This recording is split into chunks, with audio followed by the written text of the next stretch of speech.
जो वृक्ष के पत्तों पर ही रह जाएगा वो वृक्ष को नहीं समझ पाएगा। हमारे मन के भी ऐसे ही 3 हिस्से हैं। पहला हिस्सा जिस पर थोड़ी रोशनी पड़ती है वो है कॉन्शियस माइंड, चेतन मन। दूसरा हिस्सा जो के नीचे दबा है वो है सब कॉन्शियस माइंड, अर्ध चेतन मन। और तीसरा हिस्सा जो सबसे नीचे छिपा है वो है अनकॉन्शियस माइंड, अचेतन मन। पहले हिस्से में थोड़ी चेतना है, दूसरे हिस्से में और भी कम, तीसरे हिस्से में बिल्कुल नहीं। ये मनुष्य है।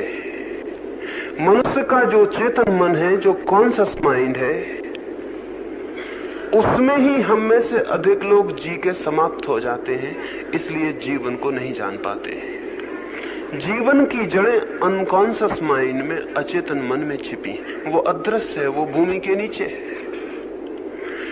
वहीं से हमारा संबंध परमात्मा से, सत्य से, जीवन से है। वहीं से जड़ें पृथ्वी से जुड़ी हैं। जड़ों का संबंध ही जीवन से है। हमारे अचेतन मन में हमारी जड़ें हैं। सत्य की जो खोज है, या स्वयं की या प्रभु की, वो खोज खुद की जड़ों की खोज है। वो जो रूट्स हैं हमारे भीतर, उनकी खोज है। वे अंधेरे में छिपी हैं। और हम वो जो छोटा सा कमरा है ऊपर जमीन के, वहां जहां रोशनी पड़ती है वहीं जी लेते हैं और वहीं समाप्त हो जाते हैं। ये जिस कमरे में थोड़ी रोशनी पड़ती है, ये जो चेतन मन है, ये जो कॉन्शियस माइंड है, ये समाज के द्वारा निर्मित होता है। शिक्षा के द्वारा, संस्कार के द्वारा बचपन से हम इसे तैयार करते और बनाते हैं। और आज तक मनुष्य का ये जो कॉन्शियस माइंड है, ये जो चेतन मन है, ये बिना इस बात के ख्याल के निर्मित किया गया है कि इसके नीचे 2 मन और हैं। इसलिए अक्सर इस मन को जो बातें सिखाई जाती हैं, नीचे मन के विरोध में पड़ जाती हैं, भिन्न हो जाती हैं। और तब इस ऊपर मंजिल में और नीचे की मंजिलों में एक विरोध, एक खिंचाव, एक तनाव शुरू हो जाता है। आदमी खुद के भीतर डिवाइडेड हो जाता है, खुद के भीतर विभाजित हो जाता है। चेतन मन में जो बातें सिखाई जाती हैं, वे अचेतन मन और अर्धचेतन मन के अगर समानांतर न हो, पैरेलल न हो, हार्मनी में न हो, उनके साथ लय न हो, तो व्यक्तित्व खंडित हो जाता है। हम सबका व्यक्तित्व खंडित व्यक्तित्व है, डिसइंटीग्रेटेड। और है इसलिए कि हमारे चेतन मन को जो बातें सिखाई गई हैं, सिखाई जाती रही हैं, उनमें हमारे पूरे व्यक्तित्व का कोई ध्यान नहीं रखा गया है। चेतन मन को कहा जाता है क्रोध मत करो। बच्चा पैदा हुआ, हम उसे सिखाना शुरू करते हैं क्रोध मत करो। उसके अचेतन मन में क्रोध मौजूद है।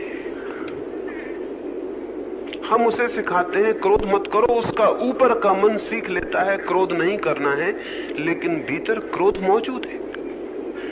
ऊपर का मन कहता है क्रोध मत करो, भीतर का मन क्रोध के लिए धक्के देता है। हर क्षण जब भी मौका आता है क्रोध प्रकट होना चाहता है। भीतर का मन क्रोध को प्रकट करना चाहता, ऊपर का मन क्रोध को रोकना और दबाना चाहता। एक सप्रेशन, एक दमन शुरू हो जाता। और तब हम 2 हिस्सों में टूट जाते हैं। जिसे हम दबाते हैं वो हिस्सा अलग हो जाता, जो दबाता है वो हिस्सा अलग हो जाता है। और इन दोनों में निरंतर एक द्वंद, एक कॉन्फ्लिक्ट, एक संघर्ष चलने लगता है। इसी संघर्ष में मनुष्य टूटता और नष्ट होता है। मनुष्य के इन 3 मनों के बीच एकता के सध जाने का नाम ही योग है। मन के इन 3 हिस्सों के बीच हार्मनी, संगीत का पैदा हो जाना ही साधना है। लेकिन जैसी स्थिति है वो ये है कि इन तीनों के बीच कोई संबंध नहीं, बल्कि ये एक दूसरे के विरोध में खड़े हैं। जो हम दिन में सोचते हैं, विचार करते हैं, रात सपने में उससे बिल्कुल उल्टा देखते हैं। सपने में हमारे पीछे छिपा हुआ मन प्रकट होना शुरू होता है। दिन भर में चेतन मन थक जाता, सो जाता है। फिर रात वो जो सबकॉन्शियस माइंड है, वो जो पीछे छिपा मन है, वो प्रकट होना शुरू होता। तो हम दिन में कुछ और होते, सपने में कुछ और होते, बल्कि उल्टे होते हैं। दिन में हम चोरी नहीं करते, सपने में चोरी कर लेते हैं। दिन में हम हत्या नहीं करते किसी की, सपने में हत्या कर देते हैं। फिर हमें हैरानी होती है सुबह जागकर, ये सपने मैंने कैसे देखे? मैंने तो कभी हत्या के लिए सोचा भी नहीं, मैंने तो कभी चोरी की ही नहीं। फिर सपने में कैसे चोरी की, सपने में कैसे हत्या की? चेतन जो मन है उसने नहीं सोचा हत्या के लिए, लेकिन अचेतन मन ने सोचा है और चेतन मन से दबाए हुए बैठा है। जब सपना नींद में चेतन मन सो जाता है तो अचेतन अपनी बातें प्रकट करना शुरू कर देता है। तो हमारे भीतर इस बात खाइयां पैदा हो गई हैं और इन सारी खाइयों को पैदा करने का सूत्र है सप्रेशन, दमन। आज तक यही समझाया गया है, मन का दमन करो। मन में जो भी बुरा है उसे दबाओ, लेकिन दबाने से वो कहां जाएगा? क्या दमन करने से कोई चीज नष्ट हो जाती है? दमन करने से नष्ट नहीं होती, और गहरे प्रविष्ट हो जाती है और भीतर गहराई में जाके मौजूद हो जाती है। हम उसे दबा लेते हैं, वो हमारे प्राणों का हिस्सा हो जाती है। तो हम चेतन मन को तो पवित्र कर लेते हैं, साफ कर लेते हैं। वहां तो हम अच्छे अच्छे सुवासित वचन टांग देते हैं, सफाई कर लेते हैं पूरी, और सारी गंदगी भीतर हटा देते हैं। तो भीतर हमारे प्राण तो गंदे होते चले जाते हैं, ऊपर सब सफाई हो जाती है, भीतर सब इकट्ठी हो जाती है। भीतर जहां की हमारा असली होना है, जहां की हमारा ऑथेंटिक बीइंग है, वहां तो हम सब कचरा ढकेल देते हैं, और ऊपर की मंजिल पर बैठक खाने में वहां हम सब सफाई कर लेते हैं। ऐसी हमारी स्थिति है। ऐसा मन न तो स्वस्थ हो सकता, न शांत हो सकता। ऐसा मन निरंतर अपने भीतर ही द्वंद्व में, युद्ध में संलग्न रहता है। हम 24 घंटे लड़ रहे हैं अपने से, और जो अपने से लड़ रहा है उसका जीवन नष्ट हो जाएगा। क्योंकि अपने से लड़ने का एक ही अर्थ है, अगर मैं अपने दोनों हाथों को लड़ाऊं तो क्या परिणाम होगा? क्या कोई जीतेगा? मेरे ही दोनों हाथ, मैं ही दोनों के पीछे मौजूद, मेरी ही ताकत दोनों हाथों से लड़ेगी। कोई हाथ जीत नहीं सकता, लेकिन एक बात तय है, हाथ तो कोई नहीं जीतेगा। लड़ाने में मेरी शक्ति वह होगी। हाथ तो कोई नहीं जीतेगा, लेकिन मैं हार जाऊंगा। आखिर में मैं पाऊंगा एक गहरी पराजय हो गई, हार गया। हर आदमी जीवन के अंत में अपने को हारा हुआ, थका हुआ अनुभव करता है। जीवन के अंत में विजय हाथ नहीं आती, हार हाथ आती है। और हार आनी सुनिश्चित है, क्योंकि अपने ही हाथ कोई लड़ाएगा तो जीत कैसे हो सकती है, किसकी हो सकती है? हम अपने ही मन को दो हिस्सों में तोड़ के लड़ा रहे हैं, और जिनसे हम लड़ रहे हैं मन के, वे हमारे ही हिस्से हैं, हम ही हैं, इसका हमें बोध भी नहीं। और दूसरी बात, जिन मन से हम लड़ रहे हैं वे अंधेरे में बंद हैं, उनसे हमारा कोई परिचय भी नहीं, उनसे हमारी कोई पहचान भी नहीं। अब तक की सारी शिक्षा, सारी संस्कृति, सारा समाज मनुष्य की इस अंतर्द्वंद की व्यवस्था पर खड़ा हुआ है। फिर इस अंतर्द्वंद के कारण अनेक विस्फोट होते हैं। जिसे हम केतली में चाय गर्म करते हैं और केतली का मुंह बंद कर दें, ढक्कन बंद कर दें और गर्म भी किए चले जाएं, तो क्या होगा? एक्सप्लोजन होगा। केतली की भाप नहीं निकल पाएगी तो फोड़ देगी केतली के बर्तन को। तो रोज रोज आदमी में विस्फोट होता है। ये विस्फोट बहुत रूपों में होता है। एक आदमी पागल हो जाता है, ये भीतर दबाए गए विष का विस्फोट है। रोज रोज हमारे दिन दिन की कलह, संघर्ष, पति का पत्नी से, बच्चों का माँ बाप से, शिक्षक का विद्यार्थियों से, एक वर्ग का दूसरे वर्ग से, एक गांव का दूसरे गांव से, एक प्रांत से दूसरे प्रांत का, एक देश का दूसरे देश से, एक भाषा बोलने वालों का दूसरी भाषा बोलने वालों से, रोज रोज कलह, उसमें हमारा भीतर दबा हुआ रोग रोज रोज निकलता है। फिर और बड़े पैमाने पर युद्ध खड़े हो जाते हैं। 5000 वर्षों में आदमी ने 15,000 युद्ध लड़े। 15,000 युद्ध? क्या हम युद्ध ही लड़ते रहे दुनिया में? हमारी आज तक की 5000 वर्ष की सारी सभ्यता और संस्कृति युद्ध की सभ्यता और संस्कृति है। लड़ने में ही हमने जीवन व्यतीत किया है। कुछ बीच बीच में जो कालखंड आते हैं जब हम लड़ते, उस समय हम लड़ने की तैयारियां करते रहते हैं। जब हम नहीं लड़ते तब लड़ने की तैयारियां करते हैं, और या लड़ते हैं या लड़ने की तैयारियां करते हैं। बस दो ही काम मनुष्य जाति करती रही है। ये क्या है? ये इतने एक्सप्लोजन, इतने विस्फोट क्यों होते हैं? छोटी चिंगारी से आदमी एकदम विक्षिप्त क्यों हो जाता है? हिंदू मुसलमान के नाम से, जैन ईसाई के नाम से, सिख पारसी के नाम से जरा सी बात और आग लग जाती है और आदमी पागल हो जाता है। आदमी जैसे पागल होने को तैयार बैठा हुआ है। उसके भीतर इतना दबाव है कि जरा मौका मिल जाए कि वो निकल जाए, जरा सी गुंजाइश खड़ी हो जाए और वो पागल हो जाए। ये आकस्मिक नहीं है।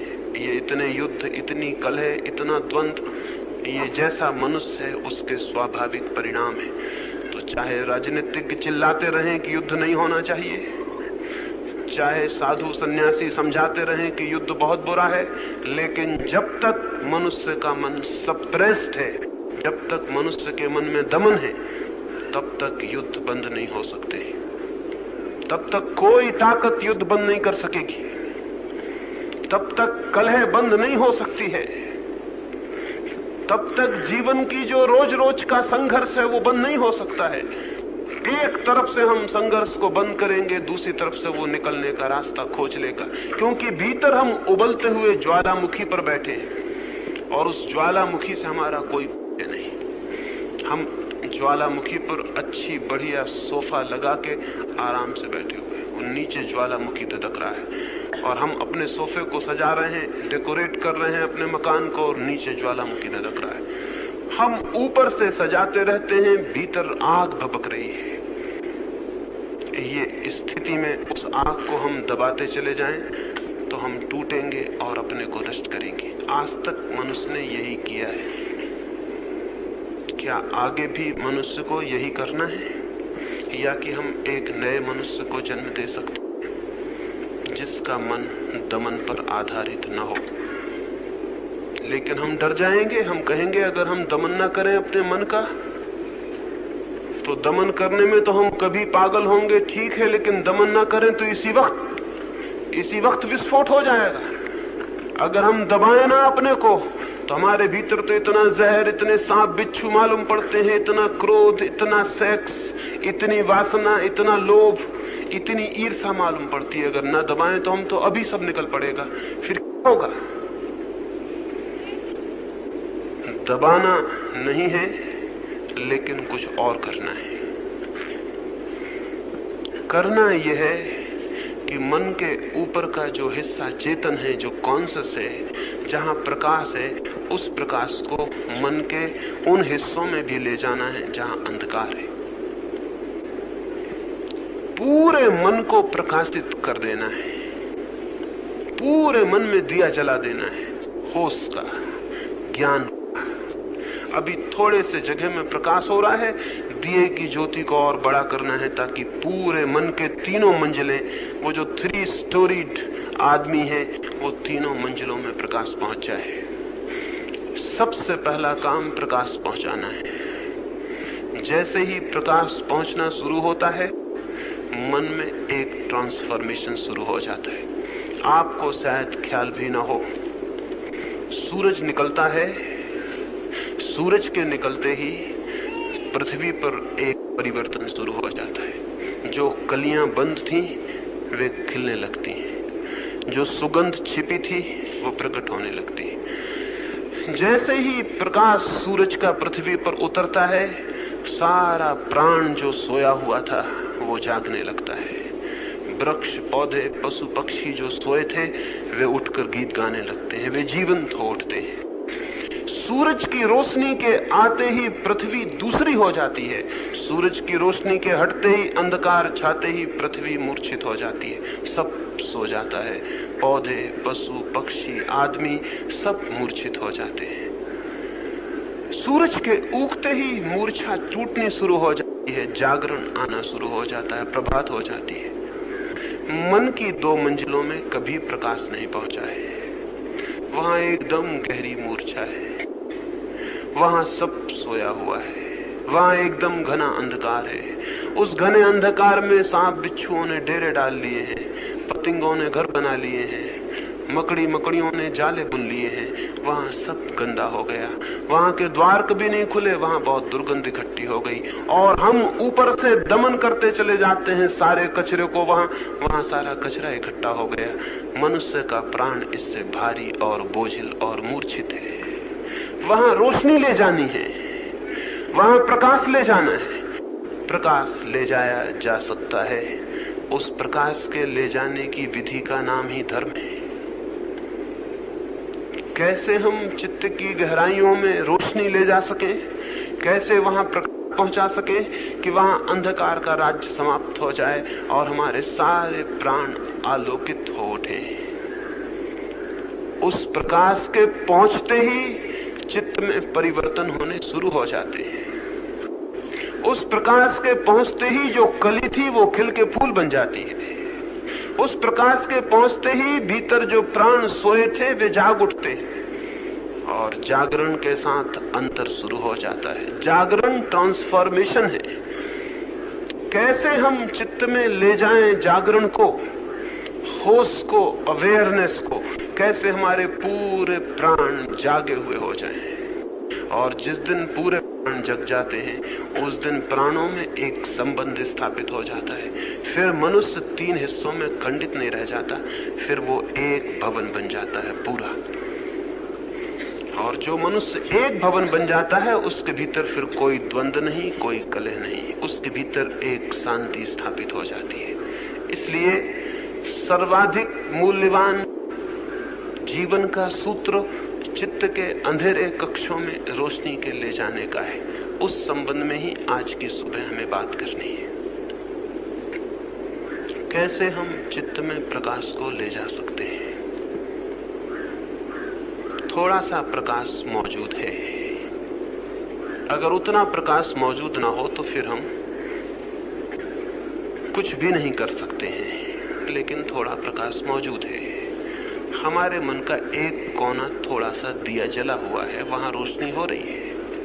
उसी रोशनी में आप मेरी बातें सुन रहे हैं, उसी रोशनी में आप चल रहे हैं, उसी रोशनी में आप उठ रहे हैं, विचार कर रहे हैं, जी रहे हैं, छोटी सी रोशनी में। इस रोशनी को कैसे बड़ा करें?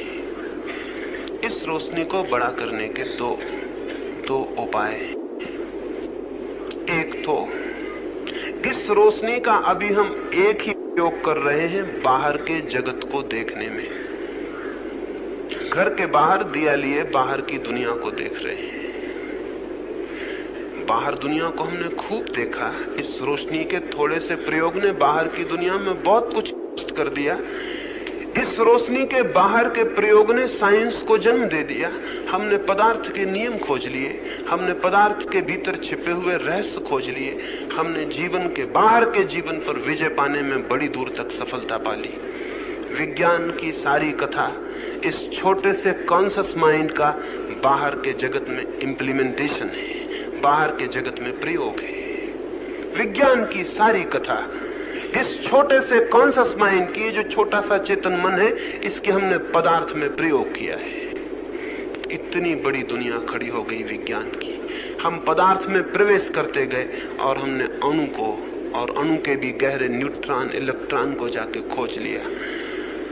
बड़ी शक्ति हाथ में आ गई, बड़ी शक्ति हाथ में आ गई।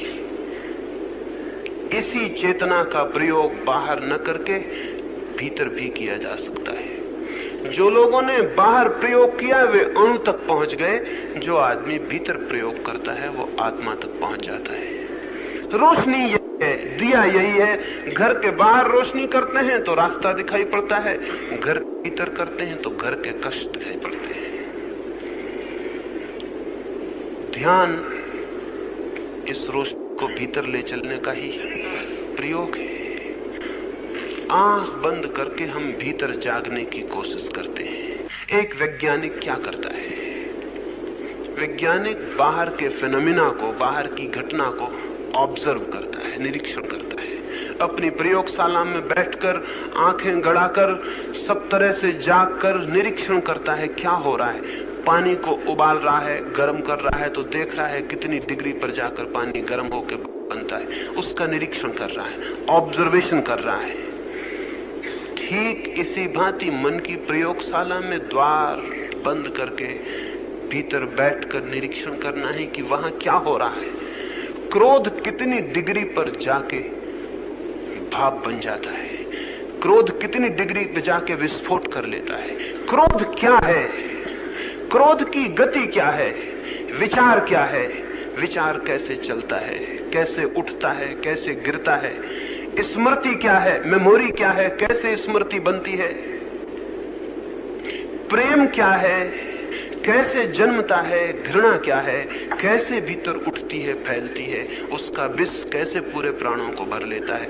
ये बहुत सी घटनाएं भीतर घट रही हैं। इनके प्रति ऑब्जर्वेशन भीतर बैठकर एक वैज्ञानिक जैसे प्रयोगशाला में जांच करता, खोजता, वैसे ही इनको भी देखना, जानना और खोजना है।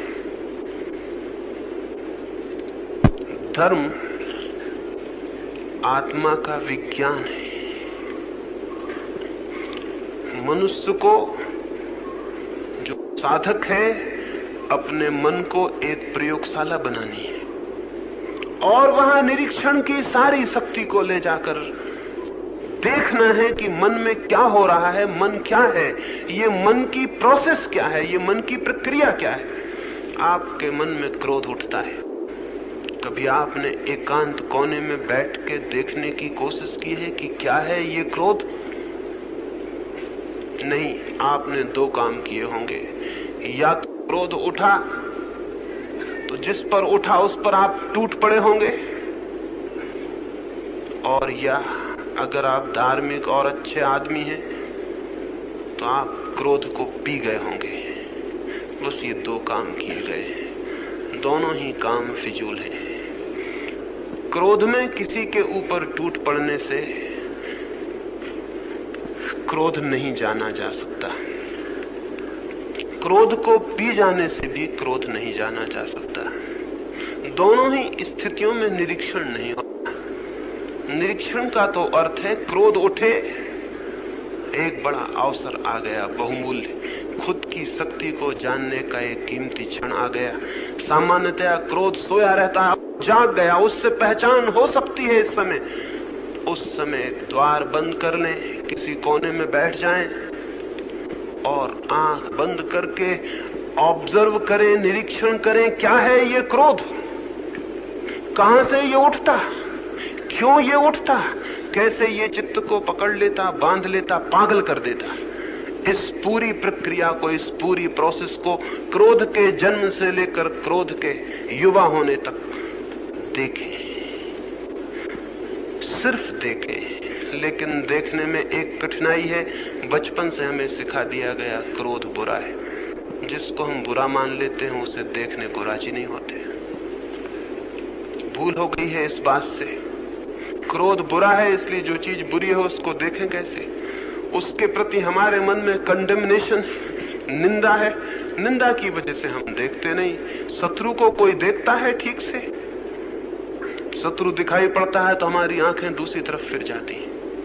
शत्रु रास्ते पर मिल जाता है तो हम आंख नीचे करके निकल जाते हैं या दूसरी गली से निकल जाते हैं। शत्रु को कोई देखना नहीं चाहता। देखता तो केवल उसे है जो मित्र है, देखता तो केवल उसे है जिससे हमारा कोई विरोध नहीं है।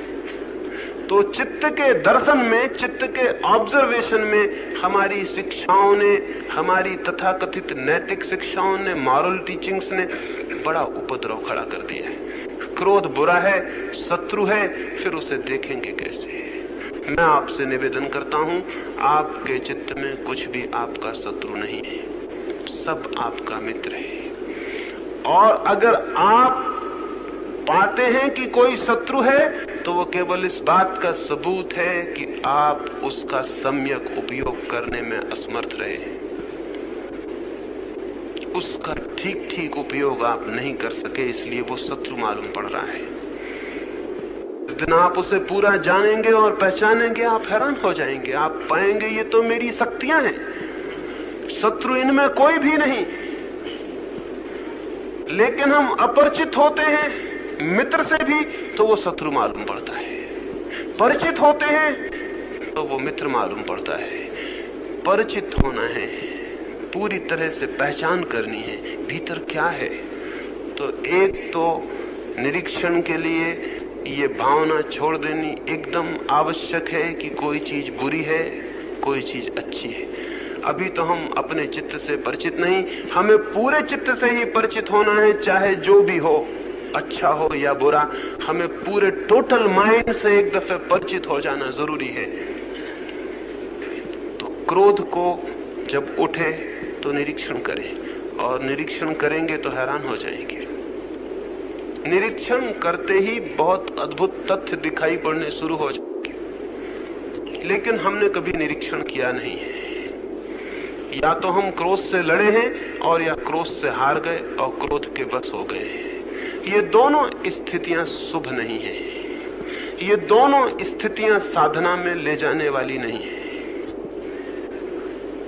तीसरी एक स्थिति है निरीक्षण की, न तो क्रोध का भोग न दमन, बल्कि एक तीसरा मार्ग निरीक्षण। जो भी चित्त में उठे उसका निरीक्षण, उसके प्रति जागना, उसके प्रति पूरी तरह अवेयर होना। क्या होगा इस तरह जागने से? इस तरह जागने से दो बातें होंगी। एक तो क्रोध के प्रति जैसे ही जागेंगे वैसे ही आप पाएंगे क्रोध चेतन मन में पैदा नहीं होता। क्रोध चेतन मन के नीचे की मंजिल से आता है। चेतन मन ने तो बहुत बार निर्णय किए हैं कि मैं क्रोध नहीं करूंगा, लेकिन सब निर्णय रखे रह जाते हैं। जब कोई एक धक्का देता है क्रोध खड़ा हो जाता है।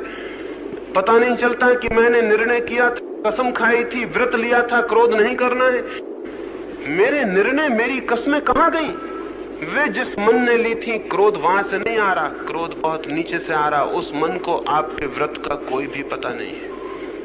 उस मन को कोई पता ही नहीं है आपके व्रत का, कि आप मंदिर में जाके और व्रत ले लिए हैं कि अब मैं क्रोध नहीं करूंगा। जिसने ये कसम खाई है वो मन दूसरा है, और जिस मन में क्रोध पैदा होता है वो मन का दूसरा हिस्सा है। उस हिस्से को कोई खबर नहीं है। सांझ आप तय करके सोते हैं, कल सुबह 4 बजे उठूंगा। सुबह 4 बजे कोई आपके भीतर कहता है सोए रहो, कोई उठने की जल्दी नहीं, आज बहुत सर्दी है, फिर कल देखना। आप सो जाते हैं। सुबह उठ के आप पछताते हैं कि मैं उठा क्यों नहीं। मैंने तो तय किया था कि 4 बजे उठना है, मैं उठा क्यों नहीं। आप निरीक्षण करेंगे तो पता चलेगा जिस मन ने ये तय किया था वो मन सोया हुआ था 4 बजे, और जिस मन ने ये खबर दी कि सोए रहो वो दूसरा मन था। उसको आपके निर्णय का कोई भी पता नहीं था। अन्यथा ये कैसे हो सकता था? जिस मन ने निर्णय किया था वही मन कैसे निर्णय तोड़ सकता था, और फिर सुबह वही मन कैसे पछता सकता था? आदमी उलझ जाता है क्योंकि उसे इसका कोई पता नहीं कि मन के अलग अलग हिस्से निर्णय ले रहे हैं। जब आप निरीक्षण करेंगे क्रोध का, प्रेम का, घृणा का, तो आप पाएंगे कि चेतन मन, कॉन्शियस माइंड से वे आते ही नहीं, वे तो बहुत नीचे गहरे अनकॉन्शियस से आते हैं। तो उनके सूत्र को पकड़ के अगर आप खोज करेंगे ये कहां से पैदा होते हैं, कहां से पैदा होते हैं।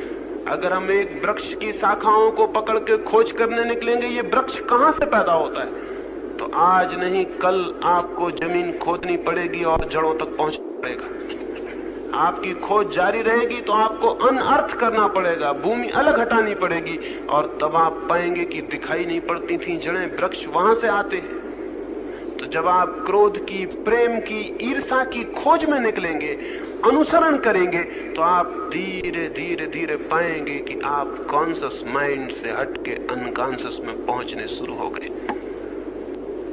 और इसी पहुंचने में रोशनी शुरू हो जाएगी, क्योंकि आपका जो मन निरीक्षण करता है वही रोशनी।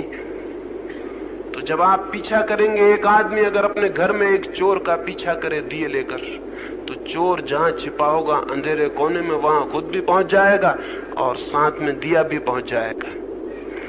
हमारे चेतन मन में जो जो वृत्तियां उठती हैं, अगर हम एक एक वृत्ति को पकड़ के उसका पीछा करें तो वो वृत्ति जहां से जन्मती है उस कमरे में हमको पहुंच जाना पड़ेगा। अनकॉन्शियस माइंड में पहुंचने का और कोई न रास्ता रहा है न हो सकता है। एक एक वृत्ति को हमें पकड़ लेना है।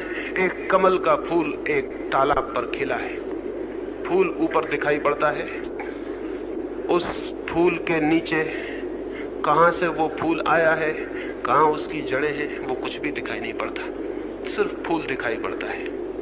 अगर इस फूल का हम अनुसरण करें, खोज करें कहां से ये निकला है, तो हम धीरे धीरे उस फूल की डंडी को पकड़ के वहां पहुंच जाएंगे नीचे कीचड़ में, जहां उसकी जड़ें छिपी।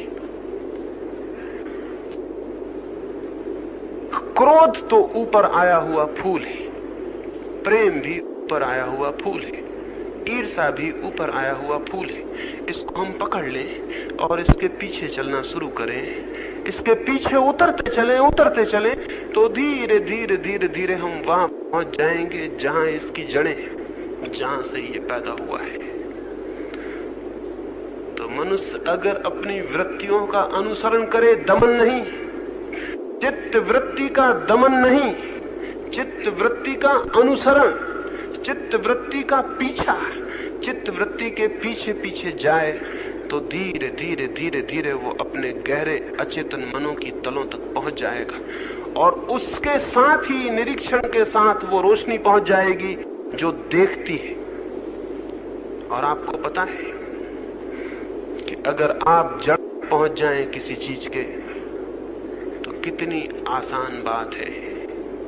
अगर आपको लगता हो ये अवांछनीय है, ये नहीं चाहिए, ये दुर्गंध फैलाता है, कांटे वाला है, तो एक झटका और फूल खत्म हो गया हमेशा के लिए।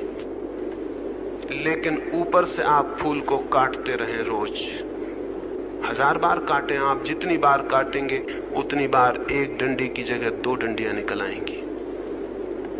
अब 2 फूल खिलेंगे, पहले एक ही फूल खिला था, अब इनको 2 को काटेंगे और 4 डंडियां निकल आएंगी। और हम यही कर रहे हैं, ऊपर से फूलों को काट रहे हैं, फूल बढ़ते चले जाते हैं, जितने फूल बढ़ते हैं हमारी काटने की बेचैनी बढ़ती चली जाती है। कल एक क्रोध किया था, उसको काट दिया ऊपर से, आज 2 बार हो गया है, उसको काट दिया, परसों 4 बार हो गया है। रोज बढ़ता जाता है रोग, क्योंकि जिसको हम काटना समझते हैं वो कलम करना है, वो सहायता पहुंचानी है वृक्ष को। जो माली है वो जानता है कि वृक्ष को सहायता पहुंचानी हो, एक डंडी काट दो, जहां से डंडी काटी गई वहां से 2 डंडियां पैदा हो जाती है।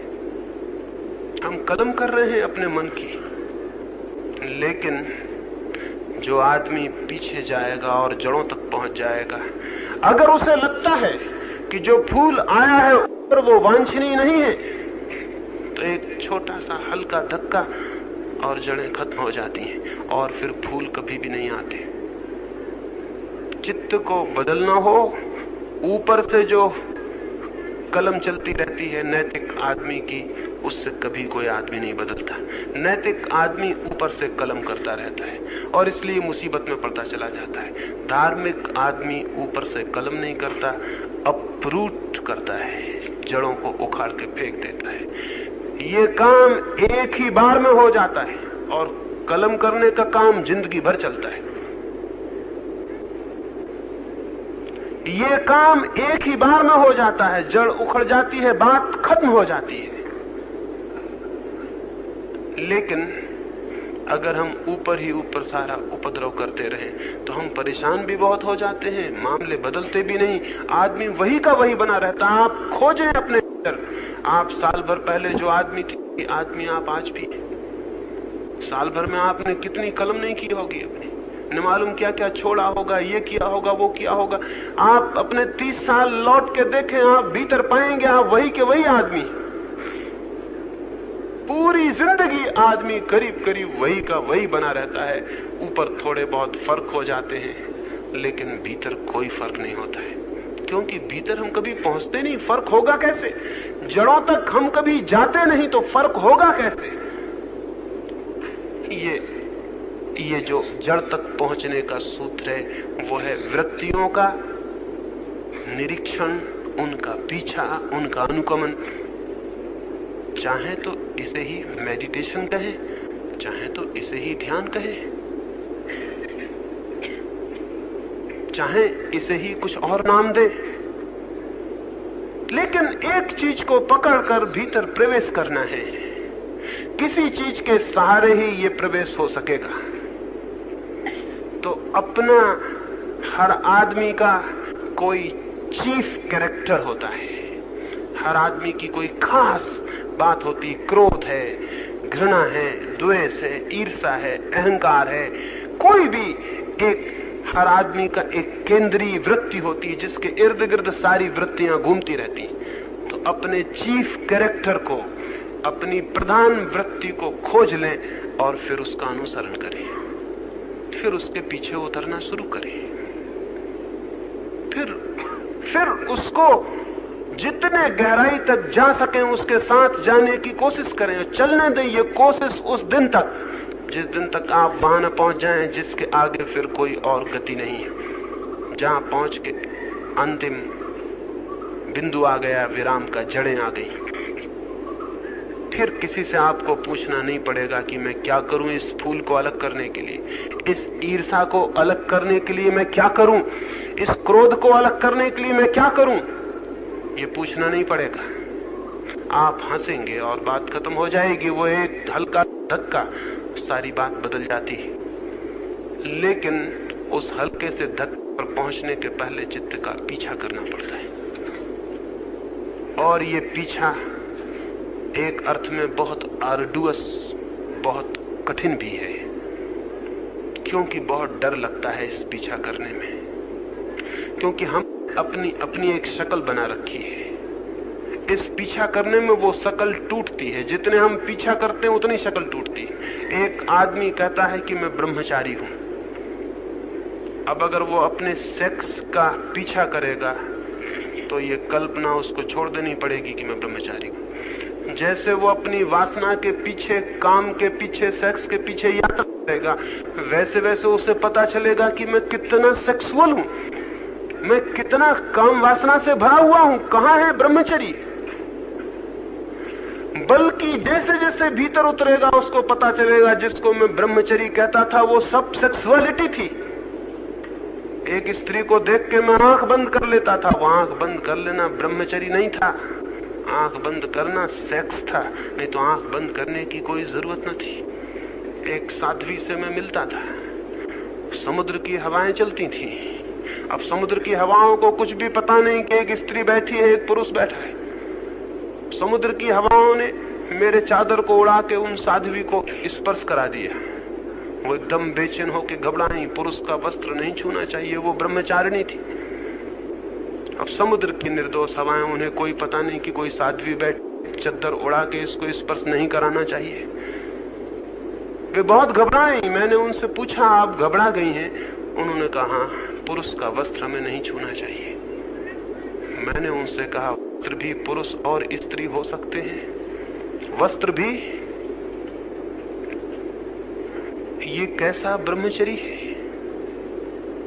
जो वस्त्रों में भी सेक्स को देखता है? क्योंकि वस्त्र अगर स्त्री पुरुष हैं तो वस्त्रों में सेक्स का दर्शन शुरू हो गया। वस्त्रों ने भी लैंगिक रूप ले लिया, वस्त्रों में भी सेक्स का फर्क हो गया। ये कैसा ब्रह्मचर्य है जो वस्त्रों में भी स्त्री और पुरुष को देखता है? मैंने उनसे निवेदन किया, बुरा लगेगा, उनसे मैंने कहा लेकिन आपको पता नहीं ब्रह्मचर्य के नाम पर आप और भी कामुक हो गई हैं। ये तो काम उत्तेजना की हद हो गई कि वस्त्र के स्पर्श से और भय हो।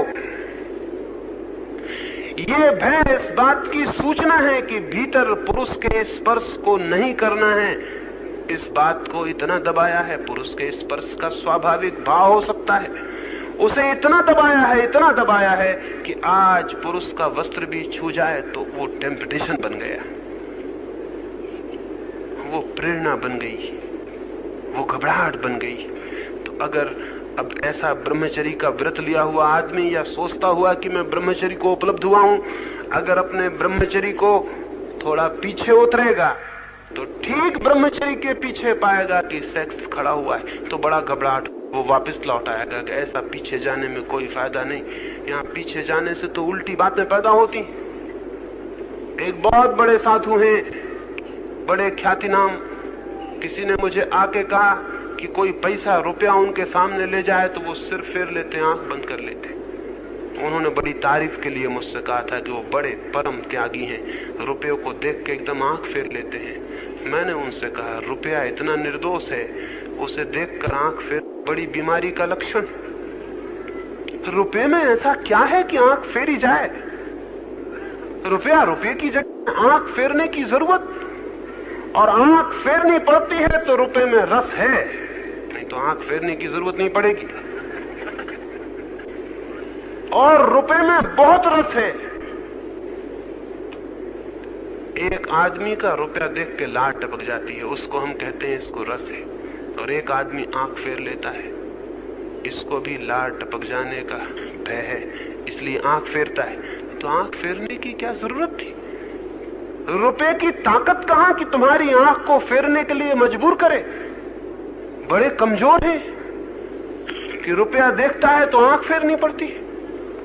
तो अब ये जो त्याग है रुपए का, अपरिग्रह है, अगर इसका ये आदमी पीछा करेगा तो इसे पता चलेगा इसमें रुपए की आसक्ति छिपी हुई है, रुपए के प्रति अटैचमेंट है। ये डिटैचमेंट, ये अनासक्ति उसी आसक्ति का छिपावा है, भुलावा है, और कुछ भी नहीं। ये सेल्फ डिसेप्शन है और कुछ भी नहीं। अगर हम अपनी वृत्तियों का पीछा करेंगे तो वो जो सेल्फ इमेज हमने खड़ी कर रखी है कि मैं ये हूं, त्यागी हूं, ये हूं, वो हूं, हमको पता चलेगा वो झूठी है वो बात। इस झूठ को देखने की हिम्मत होनी चाहिए, तो ही कोई आदमी वृत्तियों का अनुसरण कर सकता है। और अगर इस झूठ को देखने का साहस और करेज नहीं है तो फिर आप अपने ऊपर के भवन में ही टहलते रहिए, नीचे आप नहीं जा सकते हैं। और नीचे बिना जाए आपकी जिंदगी में कोई परिवर्तन संभव नहीं है, रत्ती भर परिवर्तन संभव नहीं है। फिर आप ऊपर ही डेकोरेट करते रहें, सजावट करते रहें, नीचे का ज्वालामुखी जलता रहेगा और रोज वक्त बेवक्त खबर देता रहेगा अपनी कि अब मैं आता हूं, अब मैं आता हूं। और आपके प्राण कपते रहेंगे कि वो कहीं आ ना जाए, कहीं आ ना जाए। इसी कंपन में, इसी ट्रेम्बलिंग में पूरी जिंदगी बीत जाती है कि कहीं भीतर से वो आ ना जाए। और हमें सब पता है कि भीतर मौजूद है और प्राण कप रहे हैं, पूरे वक्त प्राण कप रहे हैं, पूरे वक्त हम डरे हुए हैं, पूरे वक्त हम घबराए हुए हैं। ये जो सारी स्थिति है ये बाधा बनती है, इसलिए आर्डुअस तो है। तो मैं तो वृत्तियों के अनुसरण को ही तप कहता हूं, तपश्चर्या कहता हूं। धूप में खड़े होने को नहीं, उपवास करने को नहीं। बच्चों जैसी बातें हैं, कोई भी कर सकता है, थोड़े अभ्यास की भर जरूरत है। और रोज रोज करता रहे तो अभ्यास धीरे धीरे पूरा हो ही जाता है। एक अदालत में एक मुकदमा चला, एक आदमी ने अपनी पत्नी को तलाक देने की दरखास्त की थी। मजिस्ट्रेट ने उससे पूछा क्या कारण आ गया है पत्नी को छोड़ देने का। उसने कहा पत्नी में एक खराब आदत हमेशा से रही है, ये मेरे ऊपर चीजें फेंक फेंक के निशाना लगाती। उस मजिस्ट्रेट ने पूछा कितने दिन हुए शादी हुए? उसने कहा 20 वर्ष। उसने कहा पागल, लेकिन 20 वर्ष तुम कहाँ रहे? उस आदमी ने कहा पहले इसका निशाना ठीक नहीं लगता था, अब अभ्यास से ठीक लगने लगा। 20 साल के अभ्यास से इसका निशाना चूकता ही नहीं, अब मैं घबरा गया हूं। पहले निशाना अक्सर चूकता था, बात चलती थी, अभ्यास से निशाना अब बिल्कुल ठीक लगने लगा। तो निरंतर हम एक झूठ का अभ्यास करते रहे। मैं ये हूं, मैं वो हूं, मैं ये हूं, मैं वो हूं, और भीतर धक्के मारती रहे कोई चीज। तो अभ्यास से हम इस थोथे पाखंड को थोड़ा बहुत संभाल भी ले सकते हैं। एक आदमी जिसके भीतर आंसू फूट पड़ने को हो, वो भी अभ्यास से मुस्कुराता हुआ बैठा रह सकता है। अक्सर हम ऐसा करते हैं, आंसू होते हैं भीतर, ऊपर हम मुस्कुराते हैं, सिर्फ इसलिए कि भीतर के आंसू किसी को दिखाई ना पड़े, मुस्कुराते रहते हैं। भीतर होता है दुख, ऊपर बड़े प्रसन्न मालूम पड़ते हैं। भीतर होती है पीड़ा, ऊपर ऐसे मालूम पड़ते हैं कि बड़े खुश हैं, बड़े सुखी हैं। तो हम भीतर के विरोध में ऊपर कुछ क्वालिटीज चिपका लेते हैं, कुछ गुण चिपका लेते हैं। लेकिन ध्यान रहे कि अक्सर जो गुण हम ऊपर से चिपकाते हैं ठीक विरोधी गुण के सूचक होते हैं। वे भीतर कोई विरोधी चीज मौजूद होती है, अन्यथा इसको चिपकाने की कोई जरूरत नहीं थी। जो आदमी ब्रह्मचर्य चिपका लेता है ऊपर, इसके भीतर गहरी सेक्सुअलिटी होती है, नहीं तो इसे ब्रह्मचर्य चिपकाने की कोई जरूरत न थी। जो आदमी अपरिग्रह, नॉन अटैचमेंट चिपका लेता है अपने ऊपर, इसके भीतर बहुत गहरा परिग्रह, बहुत गहरा अटैचमेंट है। ऐसे हमारे भीतर जो नहीं है उसको ही हम ऊपर चिपका लेते हैं, और इस ऊपर चिपकाए हुए झूठे कागजी फूलों से हमारा व्यक्तित्व बनता है। इस व्यक्तित्व को टूटने का डर है। जैसे आप भीतर प्रवेश करेंगे, ये इमेज, ये प्रतिमा तोड़नी पड़ेगी। खुद की प्रतिमा तोड़ने के लिए जो तैयार है वही साधक है, और कोई साधक नहीं है। वही यात्रा कर सकता है सत्य की, जो इस बात को हिम्मत से जानने को तैयार है कि कुछ भी हो, जो सच्चाई है उसे मैं जानना चाहता हूं। चाहे मेरे सारे फूल गिर जाएं, मेरी सारी सजावट गिर जाए, मेरा सारा सौंदर्य उखड़ जाए, लेकिन जो मन है, चाहे वो कितना ही अगली हो, मैं उसको देखने के लिए तैयार हूं। एक बार एक बहुत अद्भुत घटना घटी थी। इंद्र ने 3 ऋषियों को स्वर्ग में आमंत्रित किया था। उन 3 ऋषियों की तपश्चर्या की खबर सारी पृथ्वी पर फैल गई थी। इंद्र ने स्वर्ग की सबसे सुंदरी अप्सरा उर्वशी को कहा, इन 3 ऋषियों के मन को किसी भी भांति विचलित करना है। उर्वशी ने कहा, कठिन नहीं है ये काम, ऋषि मुनि बहुत जल्दी विचलित हो जाते हैं, ये हो सकेगा। क्योंकि जो लोग स्त्रियों से दूर दूर भागते हैं, उनके मन में स्त्रियों का गहरा आकर्षण है। जल्दी हो सकेगी ये बात। अगर वैश्यालय में पड़े किसी आदमी को विचलित करना होता तो बहुत कठिन था, क्योंकि वो स्त्रियों से इतना परिचित है कि उसे विचलित करना थोड़ा मुश्किल है। लेकिन ऋषि मुनि हैं, ये तो बेचारे जल्दी ही मुश्किल में पड़ सकते हैं। निमंत्रण दे दिया गया, स्वर्ग का निमंत्रण था। ऋषि मुनि भी इंकार न कर सके, क्योंकि ऋषि मुनि सारी कोशिश ही स्वर्ग पहुंचने की करते हैं, और कोशिश ही क्या है। निमंत्रण पाकर बहुत प्रसन्न हुए, बड़ा सम्मान था। ये इंद्र का जन्मदिन था और उन 3 को ही बुलाया गया था, और उनके जितने कॉम्पिटिटर ऋषि मुनि थे वो नहीं बुलाए गए थे। इससे बड़ी प्रसन्नता थी। वे काफी खुश हुए, वे गए, सब तरह से सज धज के गए। ऋषि मुनियों की भी अपनी सज धज होती है, आप पहचान नहीं पाते, ये दूसरी बात है, क्योंकि आपकी सज धज दूसरे तरह की होती है। तरह का फर्क होता है, सज धज में कोई भेद नहीं होता। वे परिपूर्ण तैयारी से पूरे ऋषि मुनि बन के वहां उपस्थित हो गए। उर्वशी भी उस दिन तैयार हुई थी, और जितनी उन दिनों प्रसाधन की जितनी भी सुंदर होने की, जितने भी एक्सपर्ट होंगे स्वर्ग में, जितने विशेषज्ञ थे, सबने मेहनत की थी। उर्वशी इतनी सुंदर दिखाई पड़ी कि खुद इंद्र मुश्किल में पड़ गया। उसे कल्पना न थी कि उर्वशी इतनी सुंदर हो सकती है। उर्वशी का नृत्य शुरू हुआ। घंटे भर में ही मंत्रमुग्ध वे सारे लोग देखते रह गए। कभी परिचित न थे इतने सुंदर नृत्य से, इतने मनोमुग्धकारी। फिर उर्वशी ने जब रात गहरी हो गई तो अपने आभूषण निकाल कर फेंक दिए। आभूषण शरीर को सुंदर करते हैं, लेकिन आभूषण रहित शरीर का भी अपना एक और ही सौंदर्य है। आभूषण सुंदर भी करते हैं, लेकिन शरीर को बहुत जगह छिपा भी लेते हैं। आभूषण फेंक कर उसने वस्त्र भी फेंकने शुरू कर दिए। एक ऋषि घबराया और जोर से चिल्लाया, रुको, ठहरो। उर्वशी, यह मर्यादा का उल्लंघन है, वस्त्र नहीं निकाल सकती हो। लेकिन दूसरे दो ऋषियों ने कहा, मित्र, अगर आप घबरा गए हो तो आंखें बंद कर लें, नृत्य बंद नहीं होगा।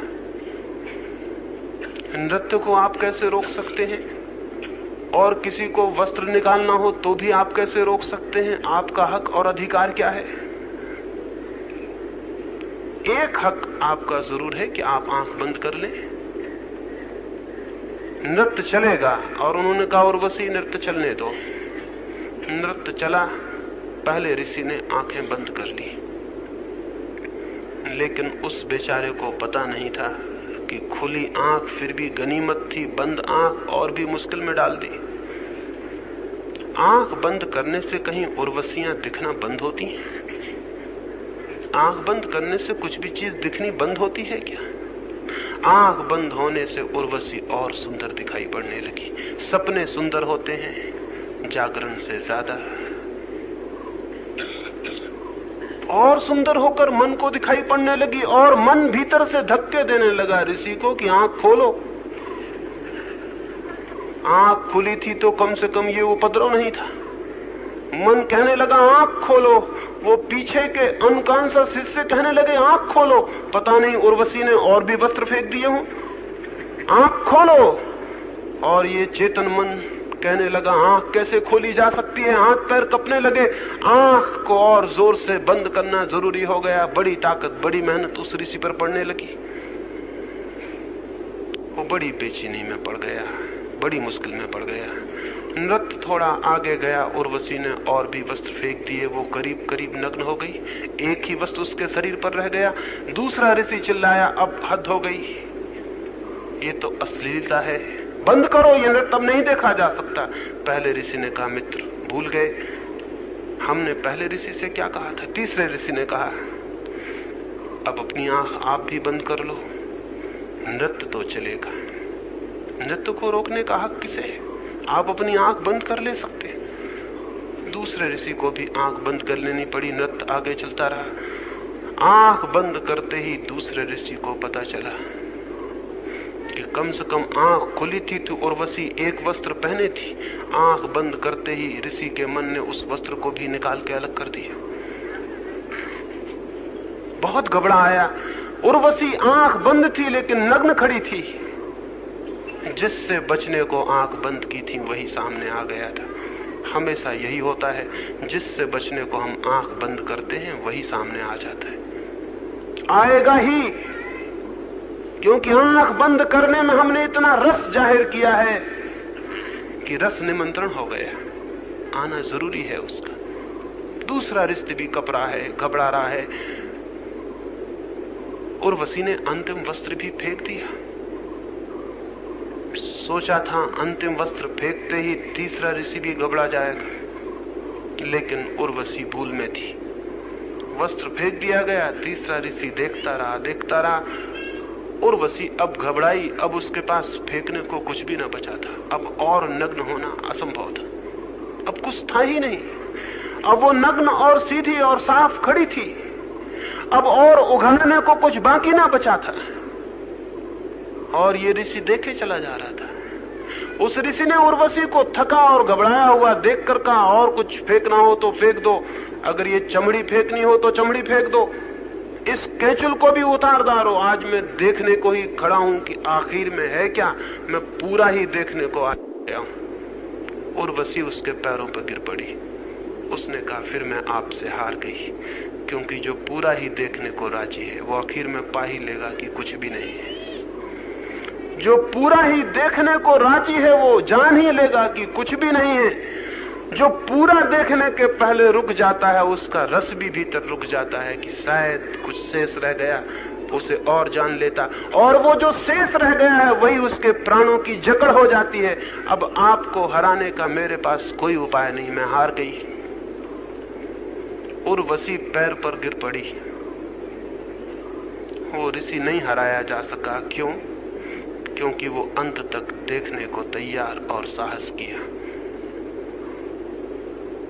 चित्त की वृत्तियां भी उर्वशियों की भांति हैं, जो उनको पूरा, उनकी पूरी नग्नता में, उनकी पूरी नेकेडनेस में देखने को तैयार हो जाता है, उनके सब वस्त्र उतार कर। वे चित्त की वृत्तियां भी पैरों पर गिर जाती हैं और क्षमा मांग लेती हैं कि अब हम हार गए। लेकिन जो चित्त की वृत्तियों को छिपा लेता है, वस्त्रों में ढांक देता है, आंख बंद कर लेता है, वो हार जाता है वृत्तियों से। वृत्तियों से वही जीतता है जो वृत्तियों को पूरा देखने के लिए तैयार और तत्पर है। ये तैयारी निरीक्षण की, जागरण की, वृत्तियों को उनकी समग्रता में, उनकी पूर्णता में ही जीवन को बदलने, नया करने, सत्य की ओर आंखें खोलने, जीवन की जो जड़ें हैं उनको पहचानने का मार्ग है। इसका साहस चाहिए, और साहस का एक ही अर्थ है, अपनी हमने जो प्रतिमा बना रखी है, स्वयं को हम जो समझे हुए बैठे हैं और समझा रहे हैं कि हम हैं, उसे गिर जाने का, उसकी ईंटें खिसक जाने का, उसके भवन के मिट जाने का हम में बल चाहिए कि हम उसे गिरता हुआ देख सके। और पुराना चर्च गिरे तो ही फिर नया चर्च बन सकता है। मैं फिर से वो कहानी जिससे मैंने 3 दिनों की सुबह की चर्चाएं शुरू की थी दोहरा देता हूं। एक पुराना चर्च था, गिरने को हो आया था, हवा के झोंके चलते थे तो उसकी दीवारें कपती थीं और पलस्तर गिरता था। उसके भीतर खड़े होकर प्रार्थना करना असंभव था, प्रार्थना दूर उसके निकट से निकलना असंभव था। खतरा था वो कभी भी गिर जाए और प्राण ले ले। पुरानी चीजों का होना हमेशा खतरा है, वे कभी भी गिर सकती हैं और प्राण ले सकती हैं। फिर चर्च की कमेटी बैठी और उसने निर्णय किया। उसने 4 प्रस्ताव पास किए।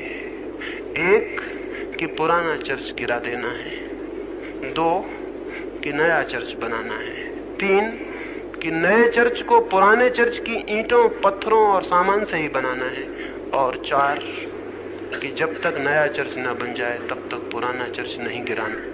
पहले 2 प्रस्ताव तो ठीक, लेकिन पिछले 2 प्रस्ताव बड़े पागलपन के।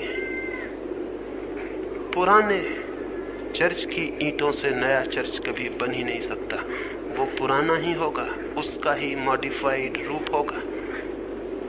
फिर पुराना जब तक न गिरे तब तक नया बनाना नहीं है।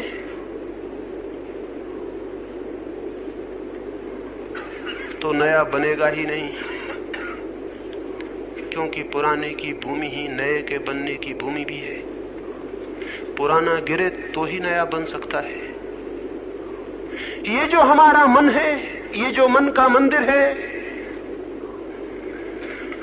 ये जो पुराना मंदिर है जिसमें हम बैठे हैं और जिसमें हम कप रहे हैं कि ये कभी भी गिर सकता है, जिसके गिरने के भय से एंजाइटी, एंग्विश, चिंता और संताप पैदा होता है, और हर आदमी जीवन भर चिंता में रहता है कि कब गिर जाएगा ये मंदिर जिसके नीचे मैं बैठा हूं। रात न सो पाता है चैन से, न दिन जाग पाता है, 24 घंटे इसके गिरने का डर है।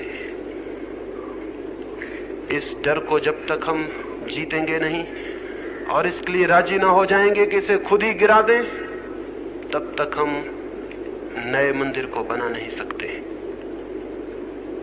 चित्त की ये जो झूठा मंदिर हमने बना रखा है अपने चारों तरफ, ये सही नहीं है। अगर ये सही होता तो हम शांत हो गए होते। अगर ये सही होता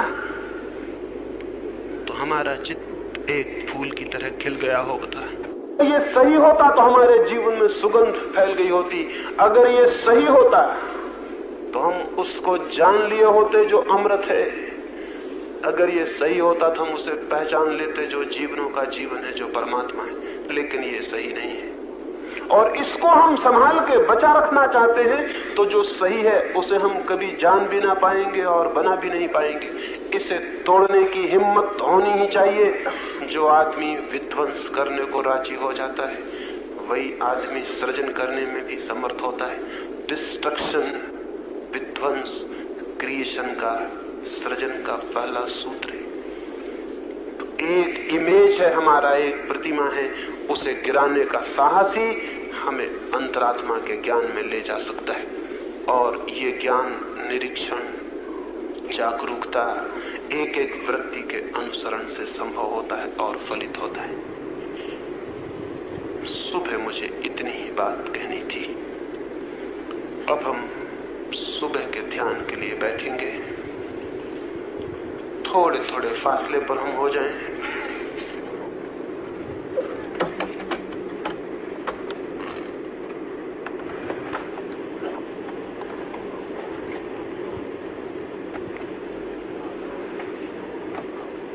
दूर भी बैठ सकते हैं, वहां सामने वृक्षों के नीचे भी बैठ सकते हैं। कहीं भी बैठ जाएं, कहीं भी बैठ जाएं।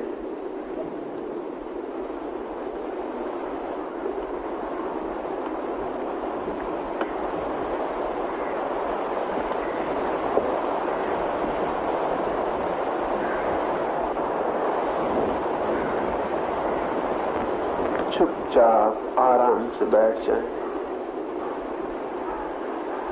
जैसा सुविधापूर्ण हो वैसे बैठ जाएं। वृक्ष से टिकना हो टिक जाएं। जैसा मन हो, जैसी मौज हो, वैसा चुपचाप शरीर को शांत छोड़कर बैठ जाएं।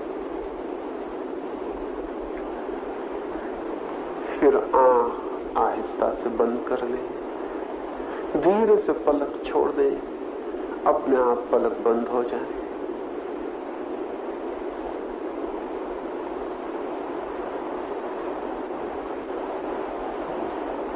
आंख बंद कर ली है, शांत बैठ गए। अब जीवन के प्रति सारा विरोध छोड़ दें। मन के द्वार खुले छोड़ दें। हवाएं आएंगी और मन के द्वार से गुजर जाएंगी। कोई पक्षी बोलेगा, आवाज गूंजेगी और निकल जाएगी। आप केवल साक्षी रह गए हैं। चुपचाप बैठे, देखते रहे, देखते रहे, सुनते रहे, सुनते रहे, बस सुनते रहे। एक साक्षी, एक विटनेस, और कुछ भी नहीं। धीरे धीरे मन बिल्कुल शांत हो जाएगा। सुने, हवाओं को सुने। प्रभु की बहुत आवाजें हैं, सुने। ये पक्षी बोलने लगा। सुनते रहे, सुनते रहे और मन शांत होता जाएगा।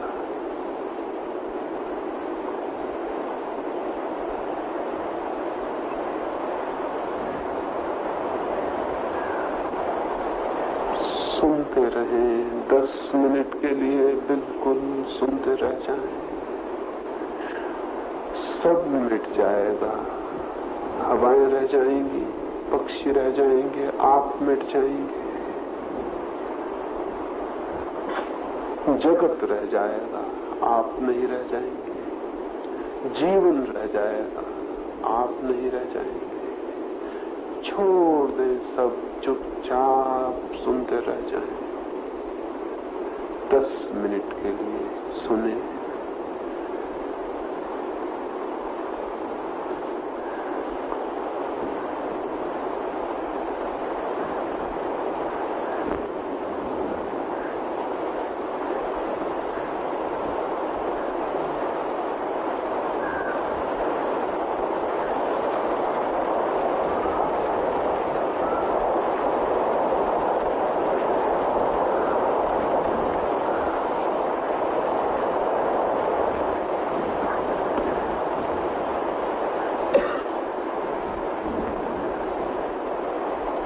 सुनते रहे एक साक्षी भर। मन धीरे धीरे शांत होता जाए, मन बिल्कुल सन्नाटे से भर जाए, मन बिल्कुल गहरा शांत हो जाए।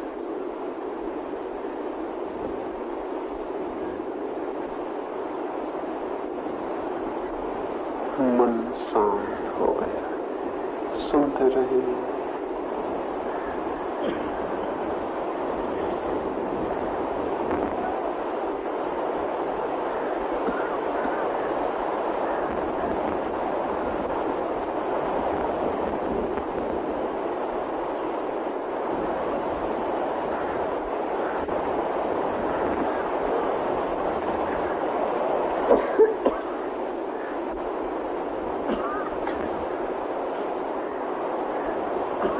सुनते रहे। सुनते रहे। हवाएं रह गई, पक्षियों की आवाजें रह गई। आप कहाँ? सुनते रहे। सुनते रहे। धीरे धीरे सब शांत होता जाए।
मन शांत हो गया है। हाथ बिल्कुल मिट गए।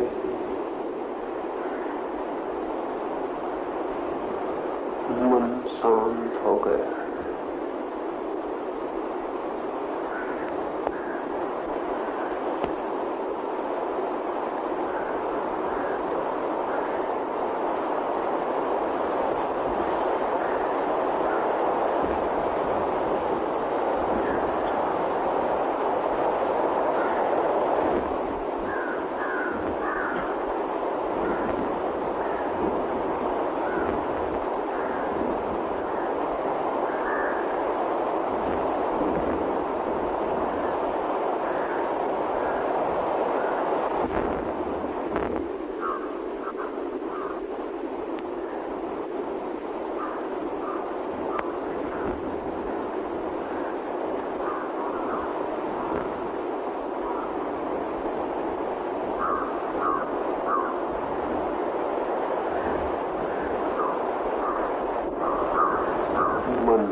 मात्र एक साक्षी रह गए। सुनते रहे, मन और गहरा शांत होता चला।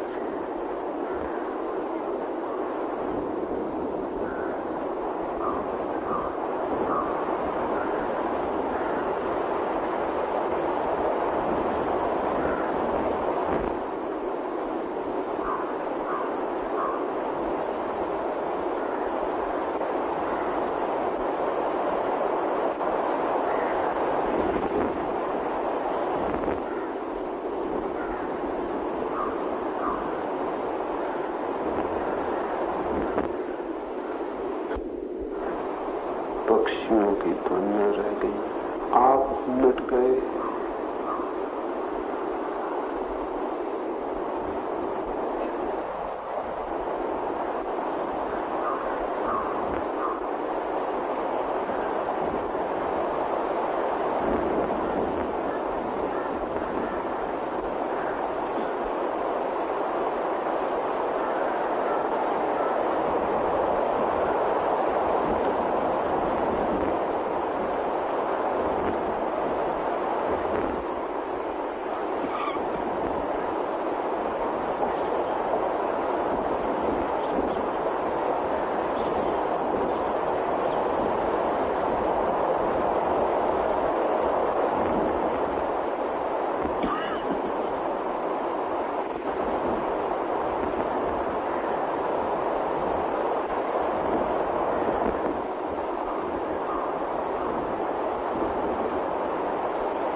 धीरे धीरे 2-4 गहरी श्वास ले। दुलारी उसे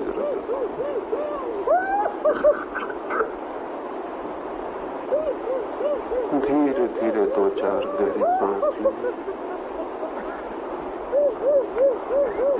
फिर आहिस्ता से आंख खोले।